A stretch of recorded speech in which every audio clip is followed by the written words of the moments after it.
Hello friends, ઘરની મનપસંદ રસોઈમાં આપનું સ્વાગત છે. ઘરે ખૂબ જ સહેલી રીતથી ગાજરનો હલવો કેવી રીતે બનાવવો તે આજે જોઈ લઈએ. તેના માટે સામગ્રી જોઈશું.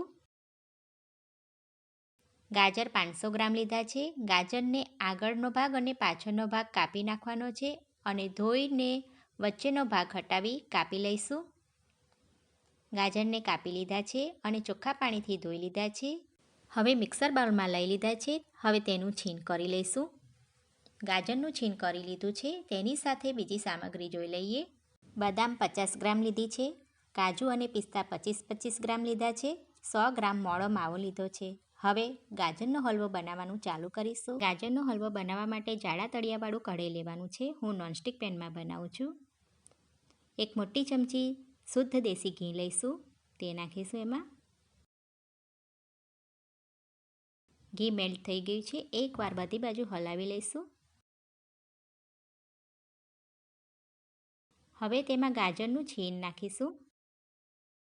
જોયું ફ્રેન્ડ્સ, છીણ્યા વગર પણ ગાજરનું છીણ કેટલું સરસ મિક્સર બાઉલમાં થઈ જાય છે અને બનાવવાનો સમય પણ ઓછો થાય છે.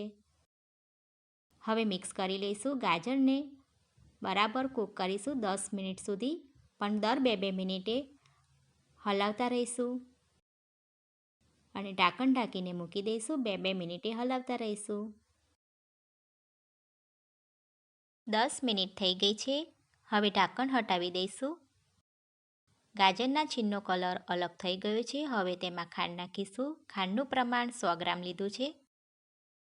તમારે વધારે કે ઓછું તમારા સ્વાદ પ્રમાણે તમે લઈ શકો છો. હવે મિક્સ કરી લઈશું. ગાજરનું છીણ અને ખાંડ એક સરખું મિક્સ કરી લેવાનું છે. આ રીતે. આ મિશ્રણ એકદમ ઠંડુ થયા પછી એરટાઇટ ડબ્બામાં ભરી ફ્રીઝરમાં તમે 3થી 4 મહિના સુધી સ્ટોર કરી શકો છો. અને જ્યારે પણ તમારે હલવો બનાવીને ખાવો હોય ત્યારે તેમાં માવો નાખીને ગાજરનો હલવો બનાવી શકો છો. વચ્ચે થોડી જગ્યા કરીશું. આ રીતે. તેમાં માવો લઈશું. માવાને તમે છીણીને પણ લઈ શકો છો. હું છીણ્યા વગર ડાયરેક્ટ લઉં છું. ચમચાની મદદથી આ રીતે તોડી લઈશું. નોનસ્ટિક પેન ગરમ હોય છે એટલે માવો તરત જ મેશ થઈ જશે અને છીણવાની પણ જરૂર નહીં પડે.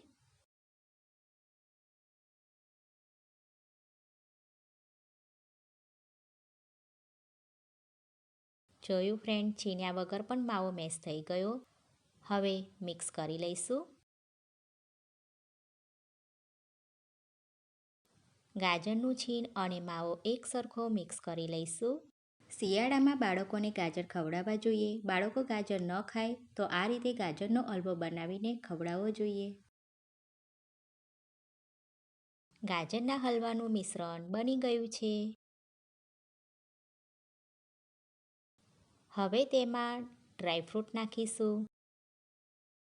ડ્રાયફ્રૂટ તમે પસંદ પ્રમાણે વધારે ઓછા લઈ શકો છો અને કોઈ પણ ડ્રાયફ્રૂટ લઈ શકો છો. હવે મિક્સ કરી લઈશું. ગાજરનો હલવો આ રીતે બનાવશો તો બનાવવાનો સમય ખૂબ જ ઓછો લાગશે.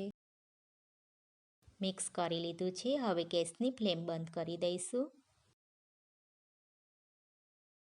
અને સર્વિંગ બાઉલમાં લઈ લઈશું. સર્વિંગ બાઉલ લઈ લીધો છે. તેમાં ગાજરનો હલવો લઈશું.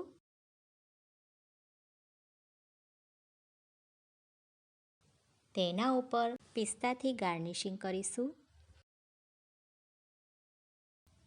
અને કાજુથી પણ ગાર્નિશિંગ કરીશું. ગાજરનો હલવો બનીને તૈયાર છે. ગાજરનો હલવો ઠંડો કે ગરમ તમે ખાઈ શકો છો. જો તમને આ વિડીયો પસંદ આવ્યો હોય તો લાઇક, શેર, સબસ્ક્રાઈબ જરૂરથી કરજો.